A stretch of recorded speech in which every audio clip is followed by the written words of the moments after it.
in. So let me do my quick introductions, and if I pause, it's to let people in, just so we kind of keep things moving for sure. I'd like to start with my introduction. Good evening, I'm Kathy Harder, and I'm here today on behalf of PERC to welcome our speakers, Mark Mousa and Christine Koterba. I'm going to omit, oops, there we go, pardon me. And so I'd like to introduce both of them today. Mark Mousa has been an educator for over 24 years. He has served the students and parents of Dublin as an English teacher at Sells Middle School, assistant principal at Jerome High School and Davis Middle School, and a principal at Carr Middle School. Just also, in his current role at Emerald Campus, Mark works with Dublin High School seniors in the YPA program on identifying and maximizing soft skills through career-based internships to give students the tools needed to successfully market their skills, gain an advantage, and better network themselves after high school and college in a career setting. And he is married for 24 years and has 3 daughters, and he also has in the past been a PERC presenter, and we're always very grateful of that. Thank you. Christine Koterba is a board certified neuropsychologist at Nationwide Children's Hospital. She's involved in a clinical work, research, and training. She is particularly interested in brain injury, pediatric rehabilitation, and improving patient and family education. She has been involved in numerous publications examining pediatric brain injury and has developed a program aimed at improving brain injury education for families. She is also interested in factors that impact early brain development, both in the patient, both in parents, and she works with her also. She's also a parent of a 2-year-old. How many kids do you have? I'm sorry. Yep, I have 2. I have a 3-year-old and a 1-year-old. Ah, very good, very good. Okay, a few housekeeping items to mention before we begin. We will be recording this session, and it will be posted on our PERC YouTube page. I will be moderating the chat and can pass along any questions coming, and I will be answering those or bringing those questions up at the end of the program, for the Q&A. And then also at the conclusion, I hope you will fill out the evaluation on our website, and it's percdublin.org. It is especially helpful if you let us know in the evaluation what type of future programming you would like to see from PERC. Also, if you would like to be on our mailing list for future presentations, please email volunteer@percdublin.org. Now, I will turn it over to Mark and Christine to get us started on screen time. Thank you. Wonderful. Thank you so much, Kathy. Thank you for tuning in tonight. We know it's been a long day and we appreciate your time. Always like presenting for PERC and working with this great group of parents that have been part of Dublin really about as long as I've been here. So thank you for all that you do for our community. And Christine, it's been great to get to know you throughout this process, and I hope we get a chance to present maybe again in the future sometime. So there's a lot that was said about both of us, and Christine and I think feel the same way, that there's a lot that we do with our professional lives, but quite honestly, the biggest reason we're here talking to you tonight is because of this. We are parents, first and foremost. So you can say a lot about what I've done in my career and the degrees I have and the things I've worked on. But quite honestly, my biggest reason for being involved in social media and technology and this talk, and a lot of the experiences that I share from, they're centered in the fact that I have 3 daughters. My oldest, there in the middle, she is a sophomore in college. She's a nursing student in Indiana. My daughter on the left in the tie-dye shirt, she is a 17-year-old. And then Ellen, my youngest, is an 8th grader. And a lot of what I have learned about technology, yes, don't get me wrong, I have a lot of experience from being a principal, from working in middle schools, from being a technophile myself. I love it. But really what we're going to be talking about tonight really centers around my girls. So I know Christine feels the same way. Yep. And here are my two little guys. So I have a 3-year-old and a 1-year-old. And when I was approached about giving this talk, I was really excited to do it because selfishly, I wanted to learn a little bit more about brain development and screen time and technology for young kids. And so I think what has been really fun in working with Mark on this is that we have kids kind of at both ends of the age spectrum. And so we're able to talk about our experiences with technology and with our kids at these different points in their lives. And I will also admit it's been a little terrifying to me because I hear these stories about teenagers and technology and screen time. And right now, all of my kids' exposure to screens is pretty innocent. So we're going to be talking about a lot of the things to be thinking about. And our goal is really to empower you all, give you the tools that you need to help your children and your teenagers develop healthy habits with technology. Absolutely. And the other thing moving down the road, Christine, I'll be interested to talk to you about is I got 3 girls, you have 2 boys. So I'm sure if we compare notes, there's going to be some gender differences as well. Yep, definitely. So we wanted to start just with a very brief history, but I think this sets the stage nicely because I know that for a lot of people and a lot of parents, tech can be overwhelming. It can be a little bit scary. So I wanted just to kind of give you a quick visual. Technology and a lot of what we're dealing with now is still relatively new. So parents, you don't have to be afraid of it. Keep in mind that Apple invented the iPod only 20 years ago. So this is still, as far as tools go and the timeline of history, relatively new. And in that 20 years, man, things have changed. I remember thinking back, because I owned the original iPod, thinking, okay, this is kind of cool, but no one's ever going to get rid of CDs. And boy, could I have not been more wrong. It was only about a year or two later, and we were all about Napster and MP3s and music sharing, and CDs were gone before you know it. And you can see that on the right-hand side of the page, very, very quickly, starting with LinkedIn in 2002, Skype 2003, and here you go, Facebook 2004. So about 16 years ago is really when social media came on the scene.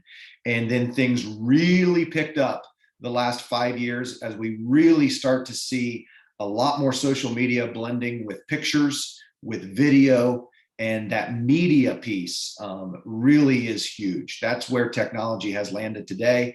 And if you guys have spent any time dealing with your online bills, you've seen that unlimited data is the normal. And that's because the bandwidth has just increased so much because everyone's gaming, everyone's watching movies and TV shows on their devices now. So it's just a very different time and rapidly changing time. And the other thing I'll say right now, and you'll hear us say this throughout, technology is not bad. We are not here to bash technology. Technology is a wonderful thing. We just want to, like Christine said, give you tools and help you figure out a plan for how you can help your children navigate this world of technology. So these statistics, I caveat this with saying these are all pre-COVID. So COVID brought in a totally new reality when it comes to screen time and technology. We'll talk about that here in a second. But before COVID, 98% of families with children have smartphones, and that's multiple phones within the family. Most families have at least 3. Some families have as many as 6 and 7 smartphones. Children aged 2 to 6, on an average before COVID, consume 2 hours of media. Your tweens, your upper elementary school students, over 6 hours. Teens, over 9 hours a day. And adults, if you're honest with yourself, and I try to be honest with myself, we're right there with the teens. We consume a lot of media during the day. And a lot of what we're going to talk about is how we as adults need to start practicing and be honest with our own habits before we can quite honestly expect our children to develop good habits as well. So, and all of these are pre-COVID, but things have really changed with COVID. And Christine, I'll let you kind of pick this up and just talk about how these stats have been blown out of the water with screen time, but really we have to separate screen time into social time versus work and school time. Absolutely. And I think, when I was doing research for this presentation, I was looking at some of the American Academy of Pediatrics guidelines for kind of recommended screen time. And I feel like that's not even fair right now. Like, first of all, if you're in my position and where I was a year ago, was my husband and I were both working from home. And I then had a 2-year-old and an almost 1-year-old, and technology saved my life, really, because I could put both my sons in front of the TV or in front of a computer. And after I think the first 2 days of quarantine, I gave my personal computer to my 2-year-old after I had said no tablets, no nothing for him, no video games. And here I am like, take the computer, find something to watch. And so, I don't think it's really fair to have these guidelines right now. And that's not what we want to talk about tonight anyway. And I think that, just like Mark said, we really have to separate the necessary things that we are doing as adults, where we're in front of screens all day, and that our children are doing with being in online school. And that's different than the social or fun things they might be doing with screens. And it just is what it is right now. I don't think that's necessarily a bad thing, but I think that it's not really fair to, enforce the same guidelines we normally would with our kids. So one of the things, like I said, that kind of I was selfishly motivated to dive into a little bit deeper is this idea of screen time and developing brains. And when I started doing some research in this, I found lots of really scary sounding titles to a lot of articles that are on various websites. So things like MRIs show screen time is linked to lower brain development in preschoolers. That sounds horrible. What does too much screen time do to children's brains? Can too much screen time change your brain? Kids and screens, effects of screen time on brain development. So lots of trends here, really how screens are affecting development. A new study links screen time to brain changes in slower development. I mean, this is pretty terrifying stuff. And a lot of these articles that were published kind of in the general media really came from this study that was done and was published in JAMA Pediatrics, which is one of the kind of premier journals in pediatrics. And what this study looked at was the associations between screen time or screen media and brain white matter integrity in preschool age children. And I'm going to talk a little bit about early brain development just to give some context to that. But what's important to know here is that this is a study where what they looked at was ratings and kind of surveys from parents about their preschoolers' screen time use. And it's really one of the first studies that's been done that shows that there might be an effect on brain development. We don't really know what that means. It's really going to take time to see what the long-term effects of this are. So, like I said, there's this emerging research that suggests that too much screen time can impact brain development. So one of the articles I had found that was summarizing that JAMA article basically said, okay, don't panic, because we don't really know what these changes in brain development mean. And what I really come down to, and maybe this is just to justify my own screen time with my own children, is that the quality of the screen time may be as important as the quantity. We focus a lot on minutes and hours in front of a screen, but there's really a wide range in terms of the quality of the screen time use and what that looks like. So what we do know for sure is that in the first few years of a child's life, there is a lot happening in the brain. So after a child is born, what happens first is there's lots and lots of connections that are made between the cells in the brain. And in the first couple of years of life, there's actually more connections between these cells than there are at any other point in their life.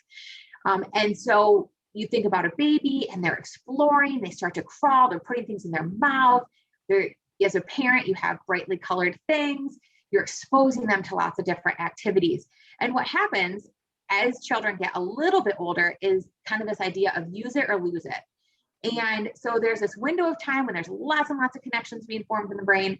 And then those connections that aren't used get kind of pruned, like you'd be pruning like bushes out in front of your house. They get kind of pruned away. That's a normal thing that happens. Children need a lot of diverse experiences. Now, this can be screen time as well, but they really need a combination of things that are happening in real life and those real world interactions with their environment and with the people in it. So really, if you are interacting with your child in front of a screen, that's better than them watching alone. So if you're watching a TV show together, you're asking them questions about the show, you're pointing things out to them. If you are maybe playing like an educational game or something like that, something that you're doing together. But really, watching life on the screen is not the same as watching it in real life. And something that Mark and I are going to talk a lot about tonight is the balance. You want to balance the screen time and screen free time. And during those screen free times, you want to provide alternative activities. And we'll talk about this more a little bit later. If screen time is highly motivating, you can use that as a reward. So that can be something that can be used to motivate your child to do other things. And I think that in the conversations that we had when we were planning this talk, what kind of stuck out to me is that the issues that we think about with young children and the developing brain is a little bit different than the issues we think about older children and teenagers. So as kids get older, the risks kind of evolve. So there's more of a chance for risky behaviors, social media use, which, you know, I have, like I said, a 3-year-old and a 1-year-old, they're not on Facebook or Instagram yet. Overuse and obsessive behaviors, which I do see with both of them, and then emotional and behavioral changes. So these might be a little bit more common in kids as they're approaching adolescence. And we'll talk a little bit later about how that maps onto brain development at that point in a child's life. So when we talk about children using social media, we're really kind of in this part going to be talking more about the upper elementary school, the tweens and the teens. That is quite honestly when most students start their smartphone use and become more independent. Sometimes they become independent because they are just handed a phone and they are forced to figure it out on their own. Sometimes they are given a phone for a necessity. I know a lot of parents are getting rid of landlines and they want their child to be able to reach them in a case of an emergency. So there's a number of reasons behind this. But the fact is, once they have that device, that technology, whether it be a phone, an iPad, an iPod, they're drawn to it because it's part of life. It's part of the world we live in today. Another reason they're drawn to it is because they see us as adults not only using it, but we depend on it. I mean, I think about, could I ever survive a day at school without my phone? And the truth is, I probably could. It would be very uncomfortable, but that's true for most of us. Most of us really depend on our devices for something. Kids want to feel older. So when they see adults and they see college age students using these phones, using these devices, that makes them feel more mature, and they want to feel that as well, especially in that upper elementary school and middle school age where children are starting to develop an identity and they want to feel more independent. It's cool. I mean, let's be honest. One of the big reasons we all like gadgets is because they're cool. They're fun. Even though I don't need a new iPhone, when the new iPhone comes out, I really look at that and I think, man, that'd be great to have, even though the phone I have works just fine. Convenience. A lot of what we do and we rely on with technology centers around convenience. It's easier. I can get a hold of someone at a moment's notice. And to be really honest, I'm not sure that that's a great thing, particularly when parents are trying to teach their children independence. Sometimes the worst thing we do as parents is text and call our children too much. And we'll talk a little bit more about that as we go forward. Truth is, adolescents start to develop, it's a very normal thing, a bigger need for social interactions with their peers. They start to put their peers in a higher standing. They start to think more about, what is this other person thinking of me? And it's not that a parent and adult opinion is not still important, but it's not as important. It's not that sole thing that a child is looking for in their life for validation. They start to naturally look more towards their peers and towards their friends and other people their age for validation. And social media is a way that they feel connected. Whether that's true or not isn't the point. Mm-hmm. They feel like social media is a connection. The reality says that the best way to connect with someone is still face-to-face, but it doesn't really matter sometimes in the minds of adolescents. And then finally, whether you agree with technology, use technology, love it, hate it, or somewhere in between, It's part of our lives. And we want to help you understand what's going on and start to develop a plan and start to develop some habits that will lead to some positive behaviors that will help you as a family and your children develop healthy habits around social media that will carry over into adulthood. Yeah, and I will also add here too, I think that a lot of what we're talking about is a normal part of childhood and adolescence and growing up. And I think that, again, I mean, I have little kids, and so my opinion and my attention is the most important to them right now. And it is kind of heartbreaking to think that there's going to be a time in the not so distant future when that's not going to be the case anymore. But that's what's supposed to happen. And I think I can speak for a lot of us, maybe all of us in this group, where we did the same thing with our parents. I can remember being at the beach with my parents being like, oh my God, don't even look at me or pretend that you know me. And, now we have a great relationship. So it's just a part of growing up and going through adolescence. The mechanism for this has just kind of changed. Now we have social media, and I've heard about, especially with teenage girls, they get together and hang out in, the basement or wherever, and they're all texting each other on their phones, which seems crazy to me. But, these things, this pulling away from your parents, gravitating towards your friend group and your social group, and really validating yourself based on their opinions is a normal part of adolescence. Christine, it's so true. In fact, just think back, for me, it's a little while, when I was a teenager, when you were a teenager, and we don't want to admit it, but we did the same things. We didn't have the same tools, but we had the same feelings, we had the same desires, we had the same needs, and those things still exist, even though the tools that surround us have changed. Another thing that has changed that is really important for us as adults to understand, just let this sink in for a second. I am so glad that people were not walking around with pocket video cameras and pocket cameras to record all of the dumb things I did in my adolescent years, because I did a whole bunch of them. We all did. That is part of being an adolescent. You do stupid things, you take risks, you say things that you don't mean, that are temporary, that are emotional. The hard part is, in today's society, everything is being recorded. Everything potentially can be put on video. So when we were growing up in the 80s and 90s, we didn't have to worry about that. No one was recording our every move. Nowadays, every move has the potential to be recorded. And that's not a good thing, because we don't need to relive, in our 40s and 50s, the mistakes we made in our teens. That's not how life is designed. You learn by making mistakes, and people do mature, they do move on, but we have to teach our children that they have to be careful. And the reality is, everything is being recorded, and they need to be careful with what and who they are recording, and vice versa. They need to be very aware of who and what is recording them. So one of the things we need to make everyone aware of, we and our data is for sale. It is $1 billion a year industry, and our phones and our computers.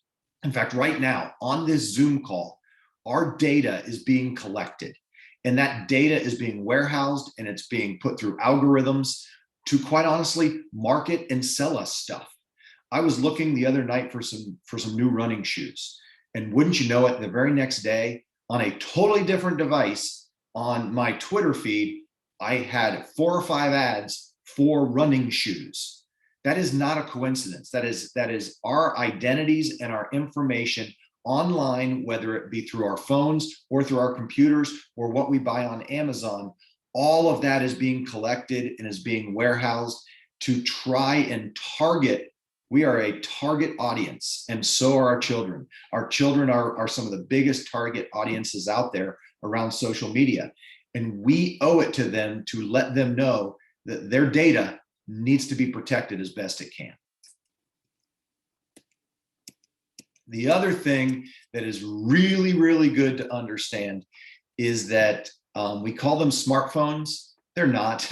They are pocket computers that are more powerful now than the first computer that launched the space shuttle. Okay, they can do almost anything you need from your pocket. We have internet, we have cameras, we have movies, we have videos, I sometimes wonder why we even have a rating system for movies anymore.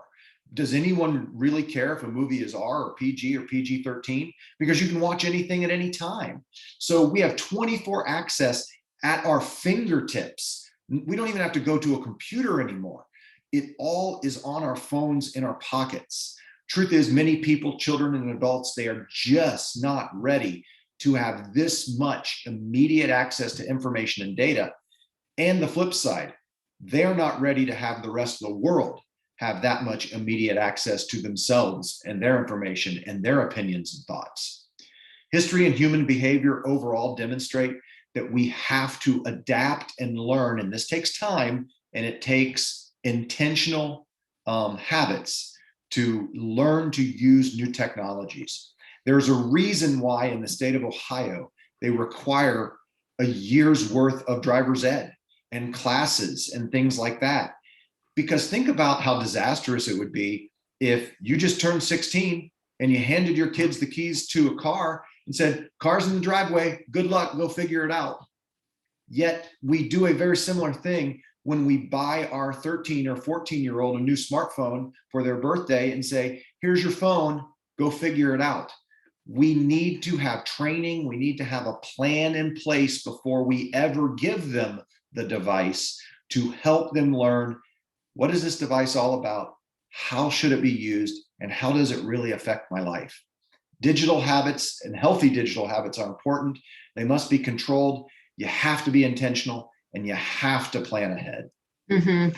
And one thing that I will add to that really kind of struck me and that I found particularly terrifying is, again, like I mentioned, you know, with my sons, what they are doing right now is very innocent. And when I was talking to the others on our planning committee call and who have older children, I was struck by the realization that my kids are probably going to be doing more with technology before I think they are.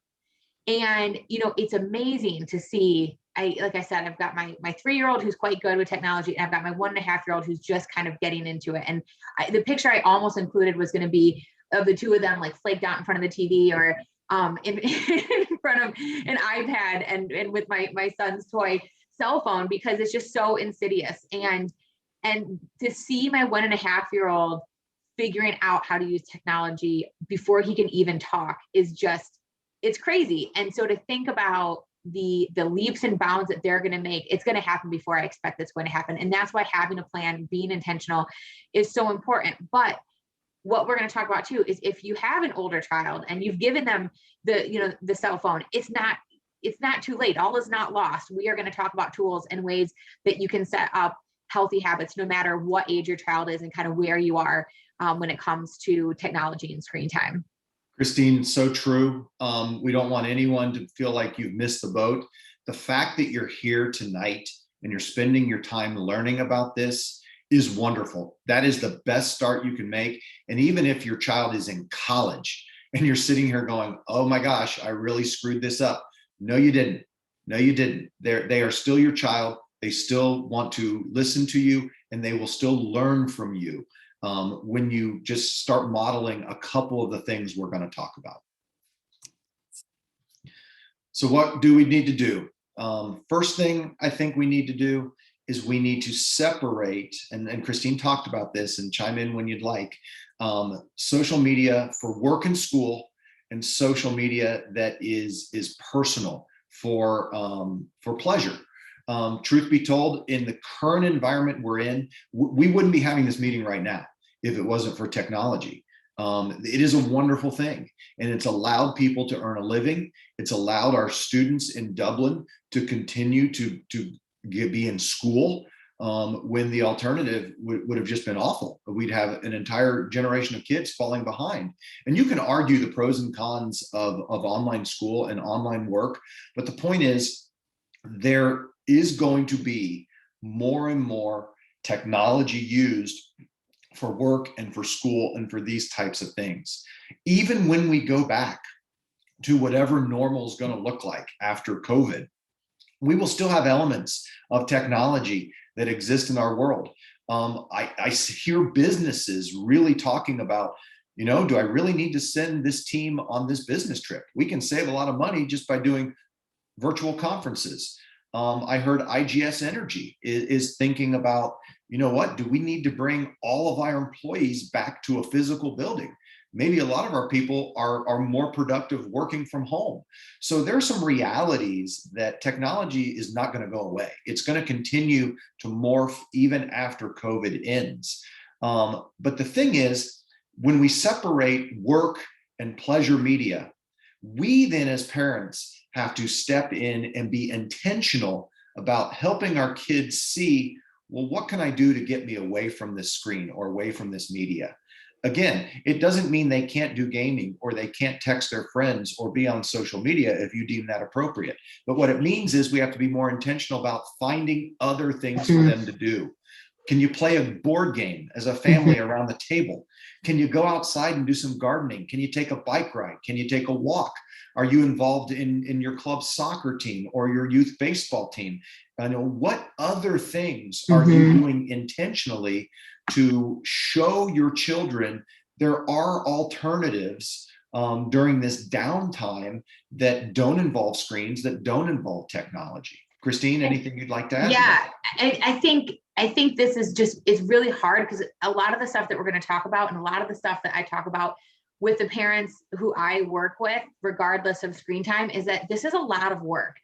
First of all, being a parent is a lot of work. And when you're trying to create structure, create boundaries, set limits, it's challenging and it's a lot of work. And I think that one of the things that came up as we were discussing this was that, yeah, it's great to say, okay, you can only be on your iPad for the next half hour and then you have to go do something. For a lot of kids, they might not know what to do to fill the rest of that time. They are constantly connected. They've constantly got stimulating things in front of them at their fingertips that seems a lot more fun than going outside and trying to find something to occupy their time. So that's where, as parents, we can really come in and brainstorm together as a family. All right, let's come up with some screen-free activities and let's have a list of these. Let's get the materials we need.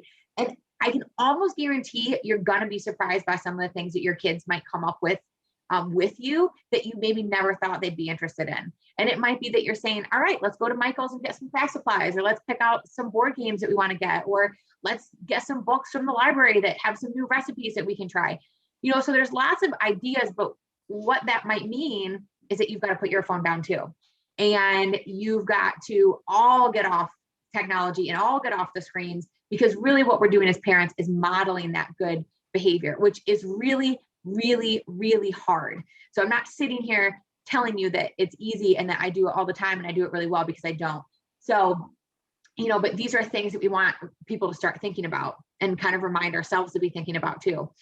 I loved that you mentioned baking and cooking. I think that that's huge. And when we talk about these other activities, at times it doesn't mean you're 100% screen free, because let's face it, where do a lot of us find our recipes? We find our recipes online or on Food Network. So maybe you see a recipe on Food Network, or you pull a recipe up on your iPad, but you're still spending time away from that screen doing other things. So it's possible to have a blend of using screens for information while you're doing other activities. A great example of something my daughter, my eighth grader, actually brought home is something called 1K Hours. It's actually a website. You can Google it. And it is a contest where kids track themselves throughout a year of trying to earn 1,000 hours outside, doing something outside, whether it's jumping on the trampoline, taking a walk, you name it. If they're doing anything outside, they get to count that hour. And their goal is to see how long it takes you to get to 1,000 hours. As we transition into some of the questions that we typically get, I get them, in an educational setting. Christine gets them in a more clinical setting, where she does sometimes meet with families that are dealing with issues. But the questions are all the same, regardless of where you and your family are at. So some of the things we want to talk about now are is my child ready? And I think it's a really good question to ask yourself. You as a parent know your child the best, and you've grown up with them, you've watched them, or they've grown up with you. and you know the habits. I wish I could tell you there is a catch-all answer for when should your child get a phone. I have my own personal opinion, and if you want to ask that at the end of this meeting, I'd be happy to answer that. But truth be told, it's slightly different based upon the needs of your family and based upon the maturity of your child. Point is, you know your child and you know their habits. So what we suggest is the habits that they have established before they have a phone are very, very important, because if they're not doing things before they have a phone, we can't expect those habits to improve or be any different after the tool or after the technology is added. One of the questions I ask a lot of parents when they're saying, well, should I get my child a phone? Well, one of the developmental tools that's very, very important for middle schoolers is your child getting themselves out of bed in the morning and ready for school on their own? To be very frank, if your child is not capable of doing that, I would argue that they're probably not ready to be handed a smartphone yet. And I know kids will say their smartphone is their alarm clock. But you know what? Those types of habits of just being responsible for getting yourself out of bed and ready for your school day, those can be developed with a $5 alarm clock from Target or Walmart. You don't have to have a phone to do that. So that's just an example of a habit that probably should be in place before you complicate things and introduce technology and smartphones into the mix, because the habits that they have will continue after they have a smartphone. The truth is, social media in and of itself is really not designed to be child-friendly or teen-friendly. We'll talk a little bit more about how they are designed, but they really are designed not any different from slot machines and gambling machines. They are designed to elicit a very specific response, nervous response from our brains and from our bodies. And social media needs to be handled very, very carefully. The truth is, let's face it, adolescents try to be funny at all costs. They still laugh at fart jokes. And we need to ask ourselves and be really honest, do I want my child that thinks everything in the world is funny and has trouble understanding when to be serious and when not to be serious to have full access to share their opinions and photos and videos with anyone in the world they want to? It's just something to think about before you hand them a smartphone. Adolescents, they do crazy things. They seek attention constantly. If you hand them a smartphone, they're going to seek attention through their phone. It is going to happen. So you need to be aware of this, and you need to weigh the pros and cons when you're considering, is my child ready? The other thing you have to think about is, we as adults, let alone kids, believe what they see online. If it's on the internet, it's true. We do not a great job of really seeing, are these things true? Is this really the way it is? Particularly when it comes to other people's opinions. Pretty much in this day and age, if you share an opinion, it's true. And the question is, are our children ready to be exposed to all of that? Christine will share a lot about this. She understands this way more than I do. I see it on a practical level. She can tell you the biology and the anatomy behind it. But the realities are, the adolescent brain is not fully developed until well after the age of 21, sometimes in the cases of being 25, 26 years old. So while that brain is in that fluid state, the ability to take risks is really, really high, and the ability to control yourself is very, very low. So those college years and those teen years and those middle school years, you combine all of that with handing a child a smartphone without any habits or rules, it can go bad pretty quickly because they can't help themselves. It's not their fault. I mean, it really isn't. We were the same ways. We just didn't have a camera waiting to capture all the dumb things we did. The other thing, this goes along with the cameras, our society is extremely voyeuristic now, where just about everything is being captured and posted online. And again, you have to ask yourself, is my child ready for that? There is a lot of pressure on kids these days to look really, really good all the time, every time you're posting. And I don't know about you guys, but I don't always look good. And I certainly don't want my picture posted online a lot of the time. So just some things to consider as you're asking the question, is my child ready? Yeah, and Mark, it's funny because as you were going through that slide, I was kind of thinking about being when I was a teenager, and if you took a picture of something and you wanted to get that picture back, you were going to have to take that roll of film and have it developed, which meant that somebody was going to be seeing those pictures that you had taken. And so you automatically have this like thought in your head that's going to help you control that impulse in a lot of cases, not all cases. I'm sure anyone who's worked developing photos would have a lot of stories to go to the contrary to that. But, I think that it's just so different now. It's just so much easier now to capture things and have them be permanent. So as Mark was saying, again, I want to talk a little bit about brain development. And I will say in the interest of full disclosure that a lot of times with the parents who I work with, I'm kind of siding with the kid because there is a lot that happens with brain development. And what my goal is tonight and in working with the parents who I work with is to help you understand what is going on in your child's brain throughout their childhood and adolescence. So, I talked earlier about all these connections that are forming really early in the first few years of life, but brain development does not stop there. It goes throughout childhood and adolescence and into young adulthood. And what we're talking about with impulse control and things like attention and behavior control and emotion control, all of those skills live in what's called the frontal lobes of the brain. And you can see this little picture down here. And the part of the brain, it's kind of small, but the pink part at the left side of the brain, that's the frontal lobes of the brain. And that's really where our personality lives. That's the part of our brain that kind of makes humans human. That's where our judgment, our decision-making, our reasoning skills, all of those skills really live in that part of the brain. Unfortunately, that part of the brain is the last to develop. And as Mark said, that really continues throughout your 20s. And so a teen's frontal lobes are not done developing. They're kind of not even close to being done developing. And if you have a teenager who has attention deficit hyperactivity disorder, then you probably see even more of these difficulties because the frontal lobes are implicated in ADHD. And so oftentimes kids who have ADHD have even more difficulties with these frontal lobe functions. Something that I will say to parents all the time is I can think back to when I was a teenager and some of the things I did, and I was a very good kid. I made good decisions. I made really good grades. There are things where I could have gotten myself killed by making stupid decisions, taking too many risks while driving, and that kind of thing, because the frontal lobes are not fully developed yet.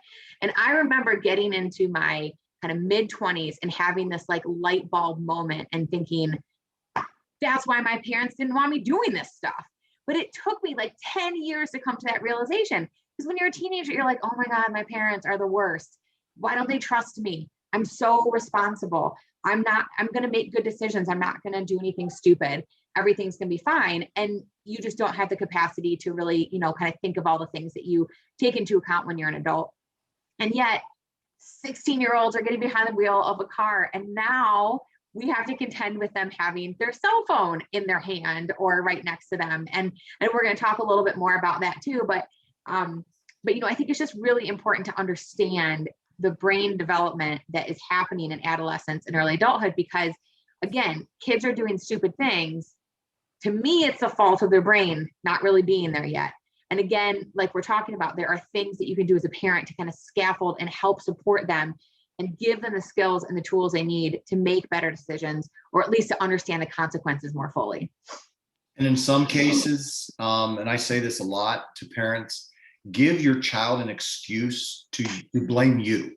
Even if they're with their kids and they know something's not right, give them an out. I tell my girls all the time, if you don't want to do something, you're not comfortable in a situation, tell them I can't do that because my dad will kill me. Be their excuse, be the parent. There's absolutely nothing wrong with telling your child, you know what, if you're ever in a situation or you know what, the reason we don't want you to have a phone is because of this, this, and this. And, blame me fully. I'm the parent, I can take it.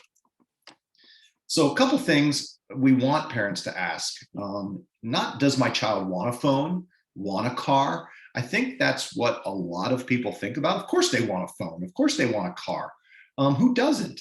The question again is, are they ready for a car? Are they ready for a phone? We prepare our children naturally as parents in so many ways using a concept called gradual release. We use this when we're teaching them to ride a bike. We don't put them on a 10 speed and say, hey, go for it down the middle of the street, okay? We start with a tricycle, and then we go to training wheels, and then we move up to a small bike that we're holding on to the back seat while they're pedaling. The point is, that's scaffolding. We are doing the work for them. And then as they demonstrate responsibility and demonstrate the ability to handle more of a load, we release a little bit more responsibility to them. We do this naturally when we're teaching them to ride a bike, when we're teaching them to drive a car, when we're teaching them to date, when we're asking the question, are they able to go to summer camp? Are they able to travel or to spend the night at a friend's house without me? We naturally do this as parents. It's called gradual release. My point is, don't change just because the tool changes. Don't stop using gradual release when you decide your child is ready for an iPod or for a smartphone or to have their own email account. So you still have a responsibility as a parent to give them the opportunity to demonstrate that they are responsible and that they can handle things. And then slowly you release a little bit more responsibility over to them.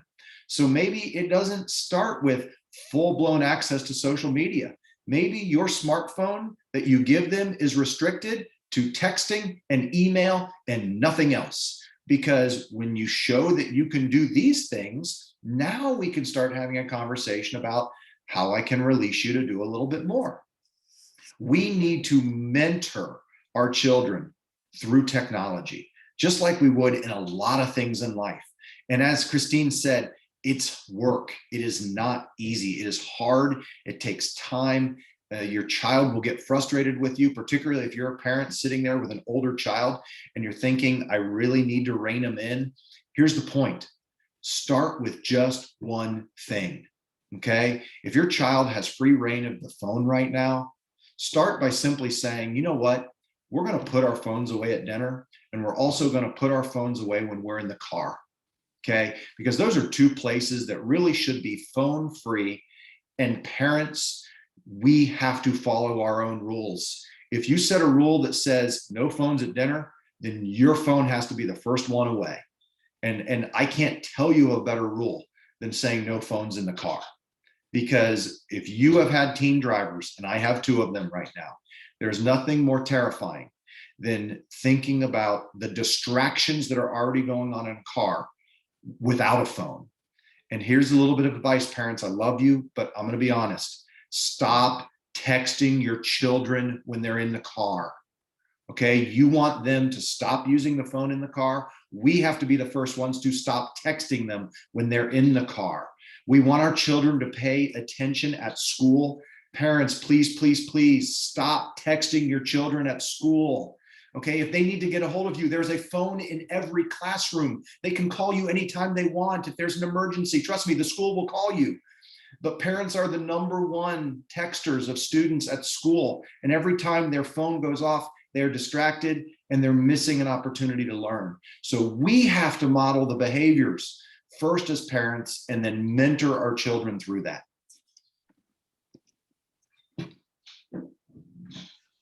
So, and I can't agree more with this. And I am guilty of all of these things. I mean, there are times when my husband and I are sitting on the couch on our phones, watching TV. And then my 3-year-old is like eating popcorn, watching TV. And it just like, to take a step back and look at that scene, I feel like it's really sad. But it's just such like an easy thing to do. And so we are all guilty of it. And there are things that I think all of us want to get better with and can get better with. And like Mark was saying, if your child has free reign of all technology and you try to cut back and take everything away, it's going to be a nightmare situation. So start small.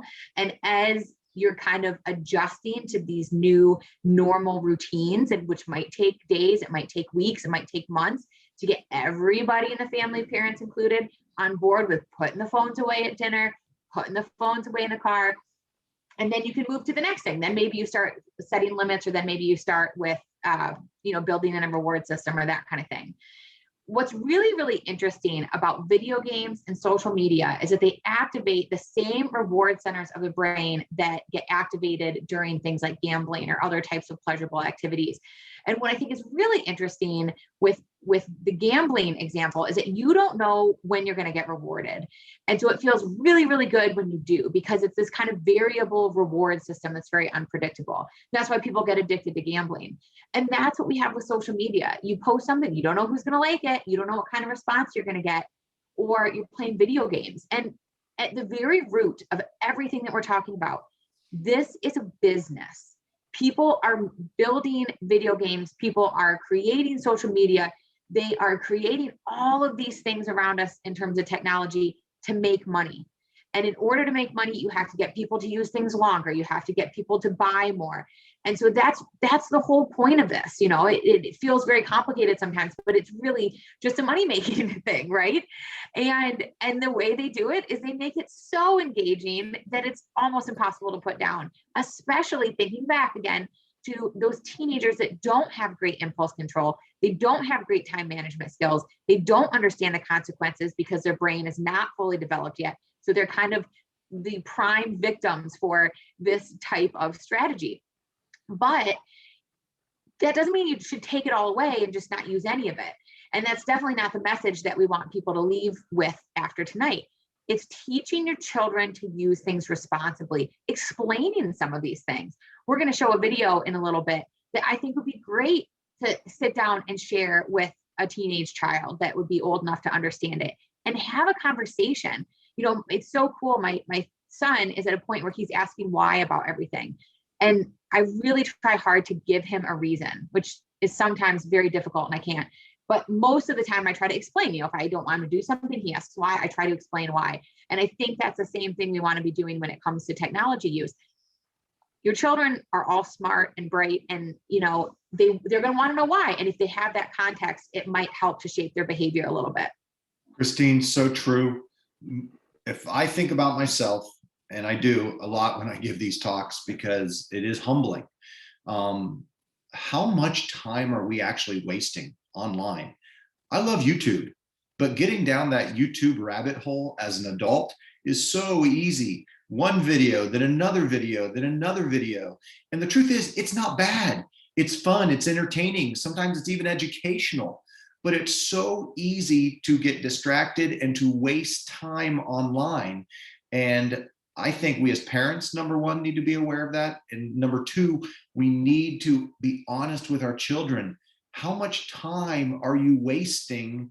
And maybe it's they don't know how to be bored. There's something to be said for being able to sit and just be alone and be quiet and do nothing. I think that's a big problem in today's society. I was just looking around. I had to go to a dermatology appointment the other day, and every single person in the waiting room, I don't even know why they have magazines anymore on the desks. Every single person was on their phone. No one's having a conversation. No one's looking or reading a magazine. Every single person is on their phone because it's our go-to. When we have a moment to spare, a moment where we feel like we're not busy, we pick up our phone and we find a distraction. And I'm not sure that's the best route to go for any of us. And I think by being honest and letting our kids see us model that is really going to help them make good decisions in the future and actually have more time to do some other things. So here's the video.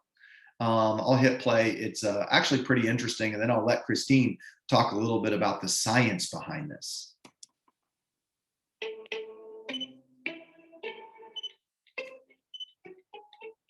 In 2017, researchers looked at the effect of cell phone presence on students. Students were asked to complete math problems with their cell phones placed on their desks, stashed in nearby bags or clothing, or left behind in separate rooms. They turned off ringtones, buzzing, pings, the works. In fact, students didn't interact with or hear their phones at all. But it didn't matter. The phone continued to exert a powerful influence, occupying the students' mental space, even as they ignored it. Students performed worse when the phone was nearby on the desk. And no, it didn't matter if they turned it face down. They didn't fare much better when the phone was hidden in a bag or a pocket. Physical separation from the phone produced the best outcomes. So, what's the new insight here? It looks like the mere presence of our phones might be triggering a neural system called automatic attention. That's a brain system that unconsciously monitors the environment for signs of critical importance. It screens out irrelevant information, but snaps us to attention when someone calls our name, for example, an infant cries, or a police siren wails. In other words, our phones, with their constant pings and buzzes, may be tripping some of our deepest mission-critical wiring, creating a persistent sense of urgency even when the phone is completely off or stored away, and draining away precious cognitive resources that could be used for tasks like studying. What can be done about all this? The researchers concluded that intuitive fixes like placing the phone face down or turning it off were futile. And that's a direct quote. Actual physical separation from the phone was the only effective solution. That's true when your students are taking tests, of course, but the research says that physical separation is even more crucial when they're initially trying to learn something.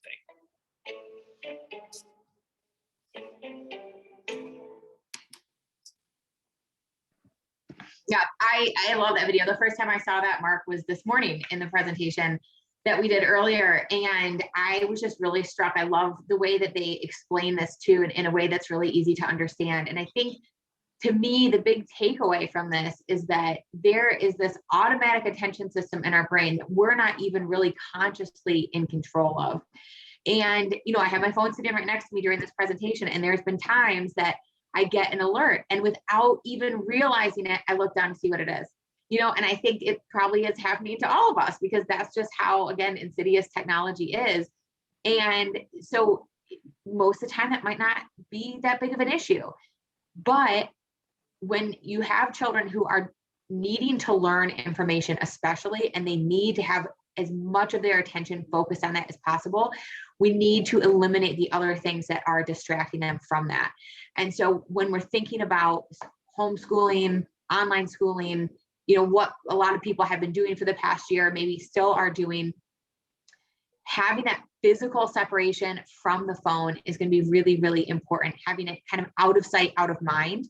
And then it's okay to take breaks from what you're doing and go and check the phone, so you can set that up with your child. Okay, you have class for, I don't really know how it works for older kids, but let's say you have a 45-minute class, then you have a break for 15 minutes. During that break, you can go back and get your phone. But during the class, it's really important that you don't have that right next to you. And I think watching this video with your child could be really powerful too, and talking about that, not in an accusatory way, but like, have you ever noticed this? I think, like we've talked about with other things, we as parents can really model good behaviors, and we can use our challenges as kind of teachable moments. Saying, hey, I noticed that when I move my phone to the kitchen and I go work in the office, I get a lot more done. Then I have more time to do the things I want to do. So using those kind of teachable moments with things that you maybe have changed with yourself can also be really helpful. And for those interested, the title's right there. This is on YouTube. You can absolutely use it to show your children. It's from Edutopia, and it's called "There's a Cell Phone in Your Student's Head." Real quick 2-minute video on YouTube. There's a cell phone in your student's head that, and it could be a great moment for them to go, I always wondered why I felt that way. And now I at least understand the science behind it. Who knows? You may spark something in your child that causes them want to become a neuroscientist or a psychologist because they're so interested in this idea. So please, Christine, great idea. Share this with your kid and watch it with them. So the other thing that is really important, and I think this is just as important for us as adults as it is for our kids, sleep is so critical. Sleep is critical to brain development. It's critical to emotional and behavioral functioning, and it's critical to learning and attention. So it's really, really important that people are getting adequate amounts of sleep. Technology can have a big impact on sleep. So again, what I have been trying to bring to this presentation and the way that I kind of see things and think about things is I want to know what the research and the science is behind things before I'm going to change my behavior, or I'm going to recommend that parents and children change their behavior. And what the science tells us is technology delays sleep in a variety of ways. So first of all, probably the most obvious, you just stay up later because you're online. You're playing games, you're talking with friends, you're waiting for a text from somebody, you are watching 55 YouTube videos when you only plan to watch one, and you lose track of time. Another thing is the blue light from the device, from your phone, an iPad, computer, actually triggers your brain to stay awake, makes it harder to fall asleep because that light is telling your brain, stay awake.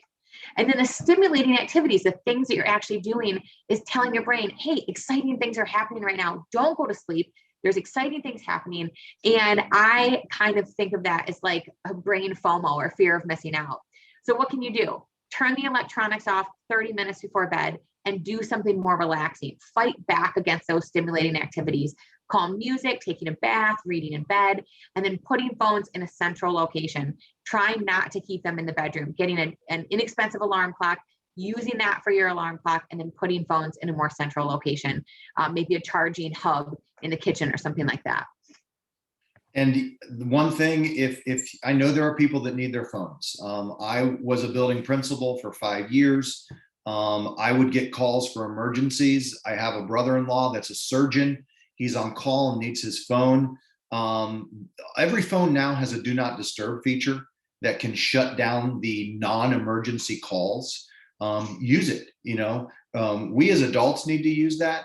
But I totally agree with Christine that the best option for adolescents and teens is to get the phone out of their bedroom altogether.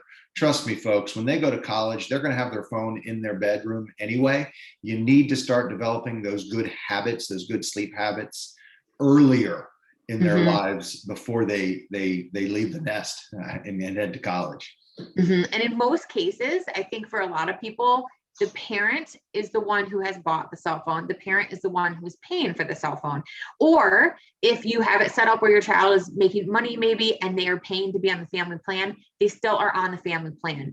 And so I think that that allows you to set some rules and some parameters on cell phone use. If you want to stay on the family plan, if you want me to keep paying for the phone, if you want, everything that comes along with that, these are the rules.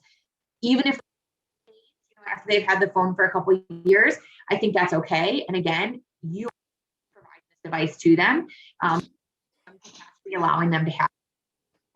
It's okay to set these boundaries. Absolutely. So there are some other issues, and we won't spend a ton of time on these, but eye fatigue and vision issues. A lot of the studies are still out on this, but it does deal with the blue light issue. I can tell you, and some of it may be just the fact I'm 48 years old now. I know my eyes by the end of the day are extremely tired from my added screen time over the past year. I had to break down and get readers, and I actually got readers that are blue light blockers at the same time, so that at least when I'm looking at my phone at home, or if I'm looking at the computer at school, I am doing a little bit to protect my eyes a little bit. But there's a lot of studies still out, and we're trying to wait and see what's actually going to happen. The lack of face-to-face interactions, this is something I see a lot, particularly by the time my students that I work with now are seniors. We have to teach them how to do small talk, because they don't do it anymore. They text and they're online, and they don't know what to do if they're in a informal social setting with other people that maybe they don't know. And a lot of that is because we spend a lot of times with our heads down looking at our screens instead of actually communicating with the human beings around us. You start to see people start to disconnect emotionally. They're too involved with their lives on their phone. They can't unplug. Procrastinations and distractions are hugely dangerous, particularly with driving. I saw someone on a bike with a phone in one hand trying to text while they were riding a bike down the street. Okay, so it's not just cars. They are distractions, and they cause us to not pay attention to what's going on around us. Physical safety and dangerous games. There are a lot of online predators. online that you really can't tell if people say who they say they are. And they may be posing as a child, as an adolescent, and they're on these gaming sites. And there's a lot of people stalking children this way from all around the world. This doesn't usually just happen on phones, but if your child has a PlayStation or an Xbox, those are all internet connected. And that is really where a lot of those predators thrive, is through those gaming systems. And you have to be totally aware of the identities of the people your child are playing games with online. ID theft is a huge idea. I shudder to think how many websites right now have my credit card numbers. And if any of those sites get hacked, there's my credit card number. It's a bigger problem. Our children are starting to get where they are having credit cards stolen that belong to their parents, because that information is on everybody's phone. You lose your phone, the potential for someone to steal your ID is very high. And finally, pornography. Almost half, 40% of the internet is devoted to porn sites. This goes right along with something Christine said earlier. Your child will stumble onto things online well before you think they would. And a great example of this is, the statistic holds true. I will tell you for a fact from my time as an administrator, 90% of sixth graders, by the time they get into sixth grade, 90% of them have already seen or viewed hardcore pornography online. Okay.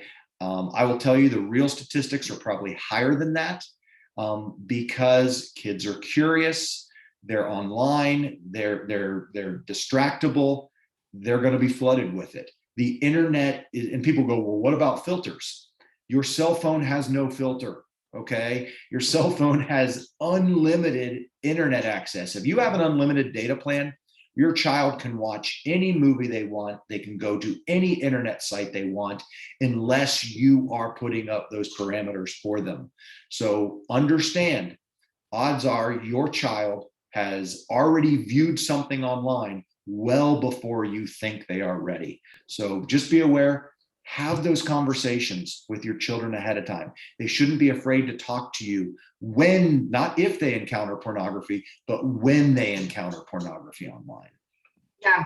And in some of the parents that I've worked with, when they have discovered some of the things that their children were looking at, and in some cases were horrified, the feeling was, I'm going to take everything away. No computer. Computer is going to be in the main part of the house. They cannot have their phone. They can't have anything indefinitely.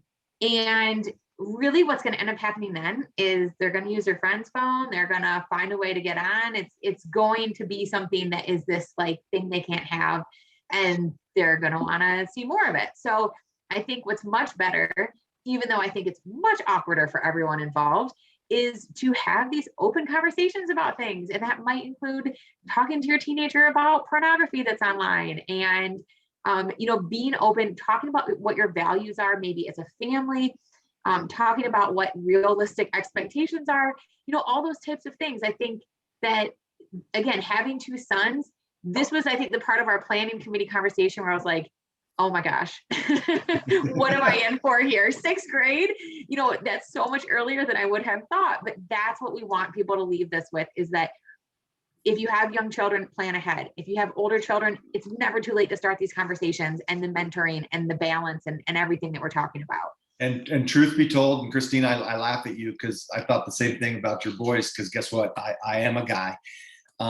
But females do view pornography. They just view it for different reasons.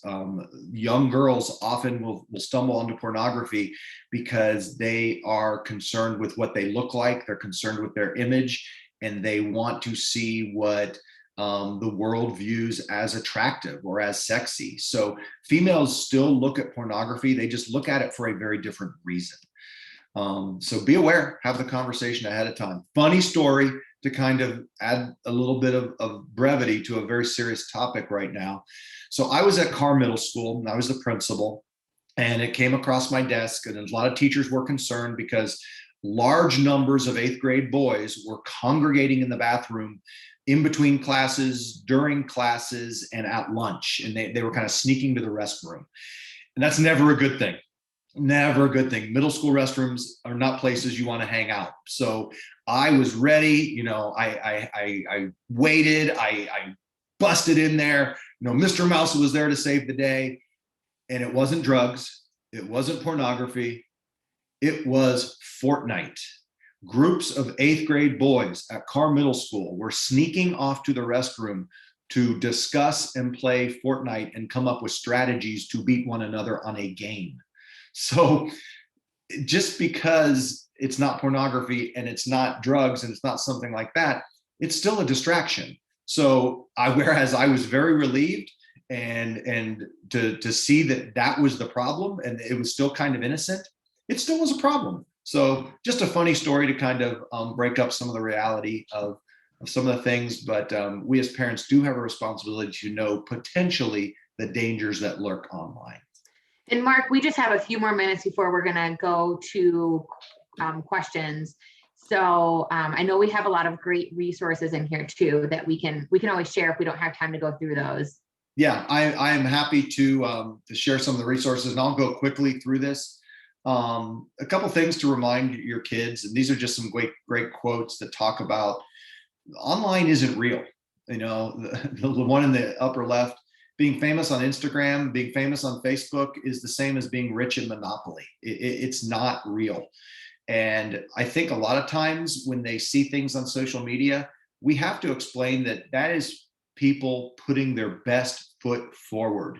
I've watched students take 50 photos, 50 selfies of themselves before finally settling on one to post online. And we need to remind our kids that what we see online is not real. And that's a tough thing to do. I think overall, and Christine, you said this, parenting is hard. I know some of you want a fix or want an app or want a little bit of advice that we can just give. Truth is, there's no one piece of advice, there's no app, there's no single age that we can give to help parents. But the key is, you're here tonight and there are a lot of tools, and by communicating with each other and by developing a plan, we can help mentor our children through tech, through social media, but more importantly, through life. And the fact that you're here and you're willing to take a step in that direction is really all that we can ask tonight.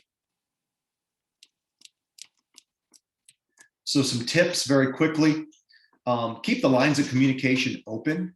Don't take the technology away. It doesn't mean don't discipline your children and don't have a reward system for your children when it's needed, but you need to keep the lines of communication open and talk to them about their social media usage, their cell phone usage, and about your usage, how you're using the phone. If you're sitting there and your child's around and you're doing something online, don't hesitate to say, hey, let me show you what I'm doing right now. Talk to them about habits. Be accessible.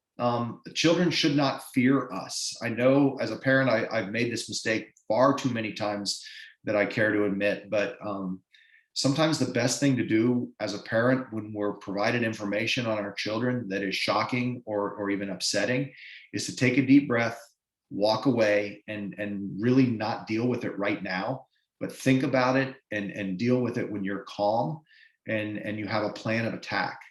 Understand, as Christine said, their frontal lobes are not developed. They're going to make mistakes. They need a trusted adult or trusted adults to help guide them. You may not always be your child's friend in this process. In fact, you need to be your child's parent first and foremost, not their friend. They need structure, they need boundaries, they need disciplines, they need rewards, but they need us to set that up because it's our job to guide them into making good decisions, providing feedback when those decisions don't work out the way they are, and to be honest, not being surprised when things go south. Some of the best things you can do as a parent, and I've learned this, is when we make mistakes as parents, apologize and talk to our kids about the mistakes we made, in the hopes that they won't make the same ones. But at least they will see that when we screw up or we do something wrong, that we're willing to admit it, and that the relationship with our children is more important than anything else that we're doing. Last one, and Christine, I know she has a lot of technical and reasons to say this. It's okay to say no. Yeah. I would argue that your children want you to say no sometimes. And it's a very good thing to simply look at your child and go, no, we're not going to do that right now. We're going to do this instead. Provide expectations, limitations, and rules. Let your children know those before you start playing the game. And I know some of you already are thinking, well, I've already given my kid a phone. Okay, well then start talking to them. Make them part of the game. Let them set up rules and regulations for the family. They are part of the family. They know boundaries and what's good for them and not good for them sometimes. So make them part of that conversation. You as a parent should have access to their phones and all their accounts at all times. Use a family share plan. The phone belongs to you, as Christine already said. Until they're 18 and can contract with Verizon legally or AT&T, you are responsible for their phone. So the first person on any social media account that your child connects with must be you.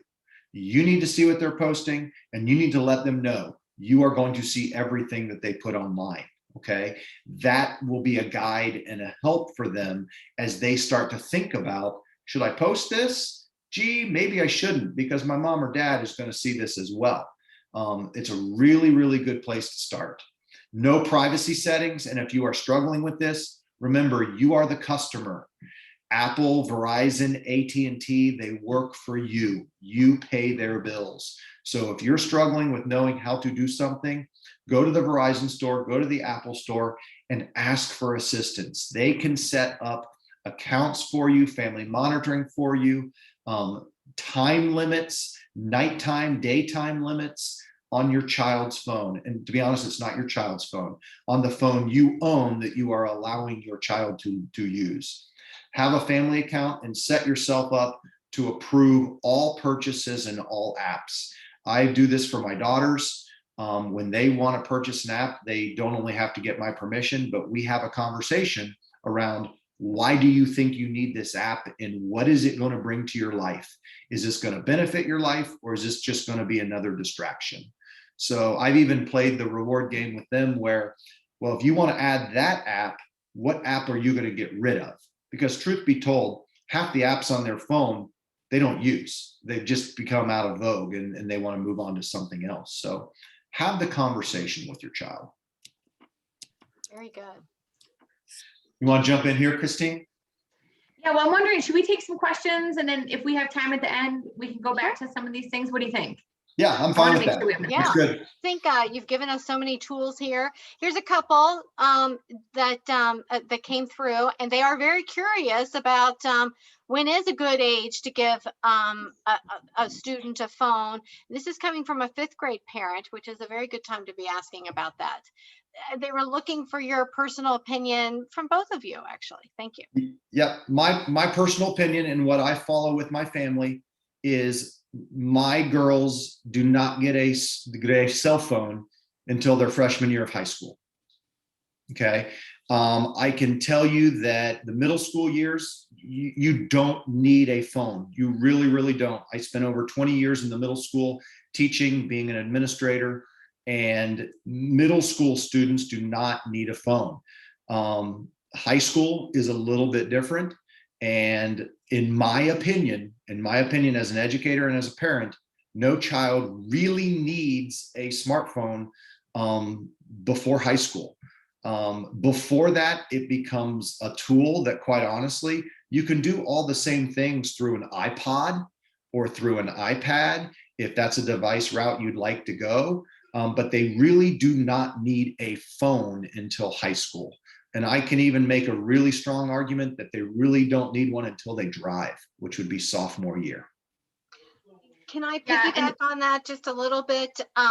What about socially? It's almost like if there is a gathering, even when parents are behind a gathering, it could be a party or something of a 5th or 6th grader, it's almost like people forget how to invite everybody.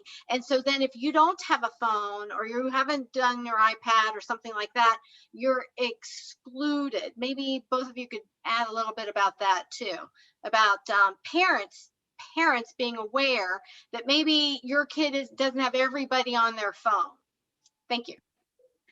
Yeah, and I think that gets to one of the tips, and Mark, I'm really interested to hear how you weigh in on this, because I feel like this is kind of getting into uncharted territory for me. But I think one big thing is to engage and collaborate with other parents. And that was one of the tips that we had on this last slide here, so that you are connected to the parents of the kids who your child is friends with.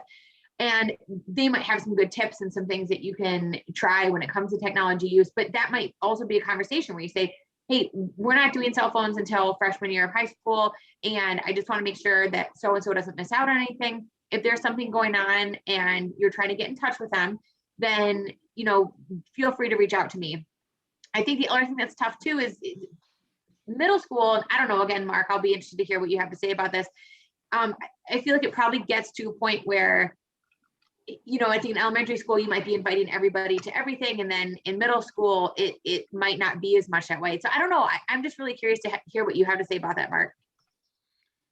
I would, Christina, I think you're right. And I would tell you that, again, in my opinion, no elementary school child should be, I would argue, do 5th graders really need to be attending parties with 20 kids? The answer, quite honestly, I would say is no. I think a lot of the things that are being done for our children are more what parents are interested in and less about what the children are actually interested in. There is a reason developmentally why our elementary schools do not have dances and canteens.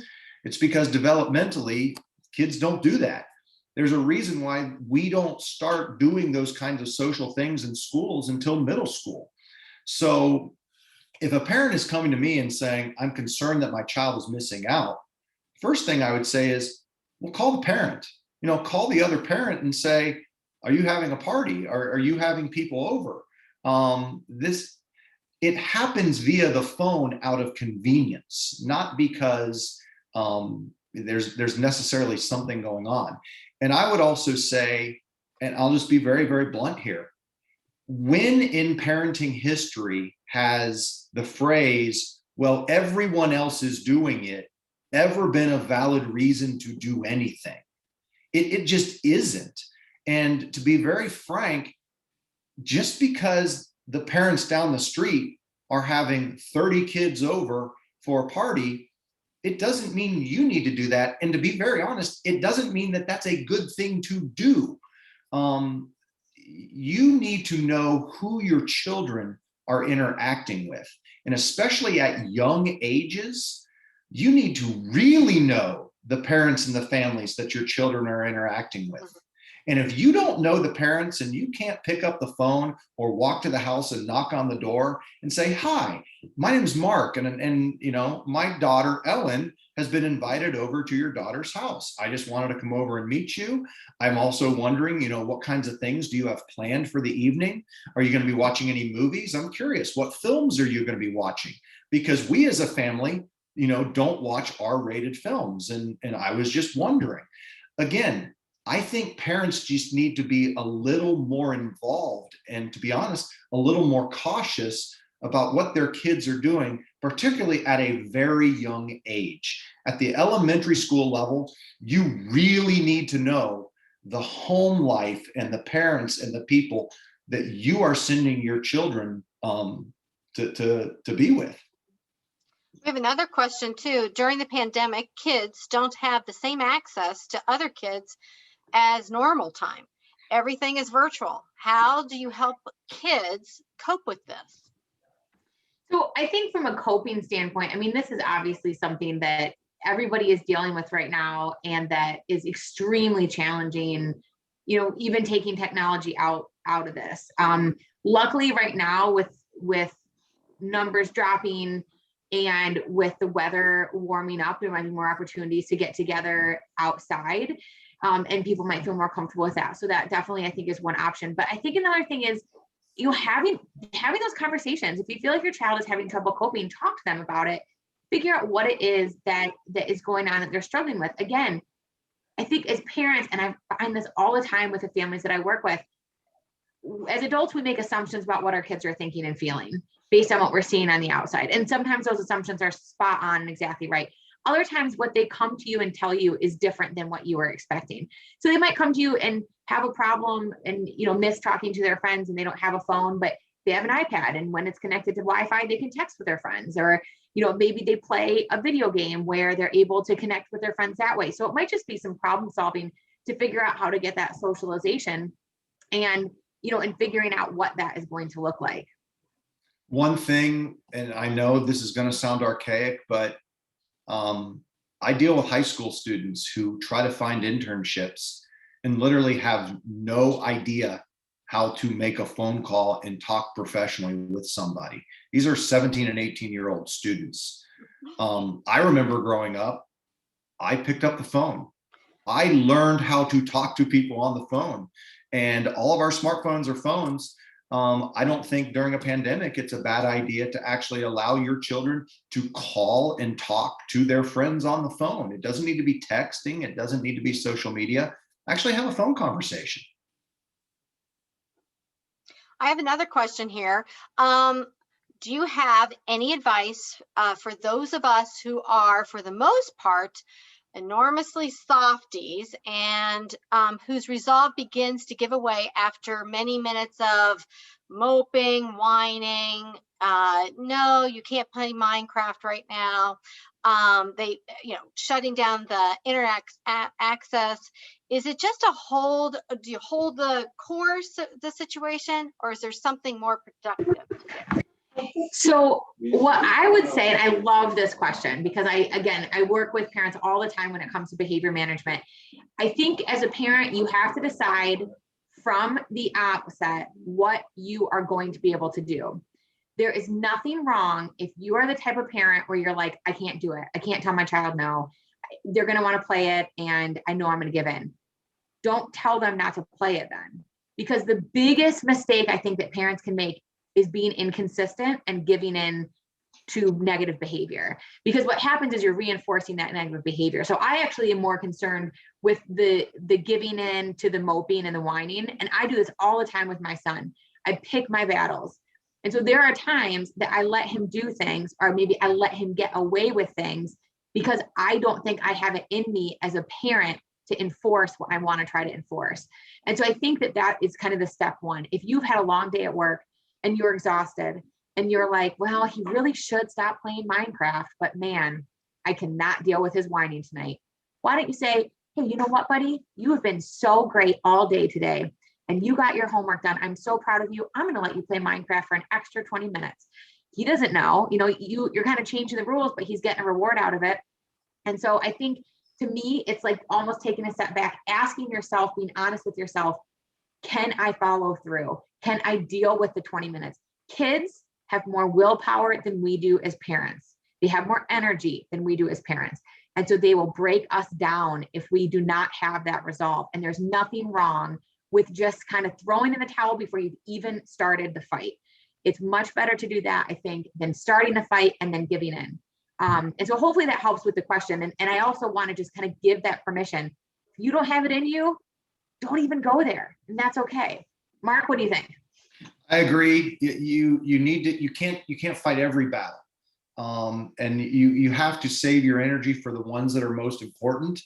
And sometimes though, as a parent, maybe your battle is not, I'm going to fight them with Minecraft tonight. Mm-hmm. Maybe what you have to have in your mind is, I'm not going to fight that battle tonight, but when my child comes around next time and says, hey, you know what? My phone screen is cracked. I'm ready for a new phone. Mm-hmm. Maybe that's the battle where you say, you know what? I would love to get you a new phone, but we need to have a discussion. You've really been playing a lot of Minecraft. And if you would like a new phone, this is going to be the parameters that we're going to set on that in order for you to earn that. So you can pick and choose and kind of be preemptive in those things, kind of anticipating that they're going to continue to try to up the stakes sometimes. But eventually, as a parent, you have to decide, is this important enough? Maybe not for me to jump in right here and fight this battle, but I'm going to put my foot down here and say, no, you're not getting a new phone. And let me tell you why. And if you want a new phone, here's what we can do. Yeah, almost like having like a contract, like, all right, we're going to come to an agreement here. These are going to be the new rules, and this is what it's going to look like. And they might decide, man, okay, I'll just live with a cracked screen. But there's always going to be something, like they're always going to be coming up wanting something. And that's what you can use as leverage. I mean, it's a constant negotiation, I think, with kids of, you know, trying to shape that behavior. And it's hard. I mean, as we were talking about this and as Mark was adding some things in, I was like, oh my gosh, I don't know if I can do this as my kids are getting older, because it's so much work and it's really, really hard. And, you know, I think Mark and I have a lot of great tools based on our professional experience, and it's still really hard. So it is hard. And I will tell you, you parents of the tweeners and the middle schoolers, hang on, because it all changes when they turn 16 and they want to start driving a car and they need insurance, because there's things in their life that become far more important than gaming and social media by the time they hit their sophomore, their junior year. And then guess what? They're going to want to go to college and they're going to want to make college visits. And I don't want to say it goes away, but the things that they want to do become more important than what seems super important in the world of social media as middle schoolers. So you get a lot more leverage when your children start really wanting to get their license, and why? Because they need you. You have to go out and practice driving with them, and you have to sign off that you've done 100 hours of in-car and all this stuff. And that gives you a little bit more leverage as a parent. This was a great program. We had great tools for all the parents this evening. We appreciate it. We had great questions. We appreciate everyone attending this evening. Christine and Mark, you did a wonderful job. Thank you so much. This is our last program for the school year. Look for us for developing programs for next year. And we look forward to seeing everybody. And please fill out the survey, because we're putting programs together as we speak. Thanks again, everyone, and we appreciate all your time. Thanks. Yeah, thanks for the opportunity. Absolutely, thank you.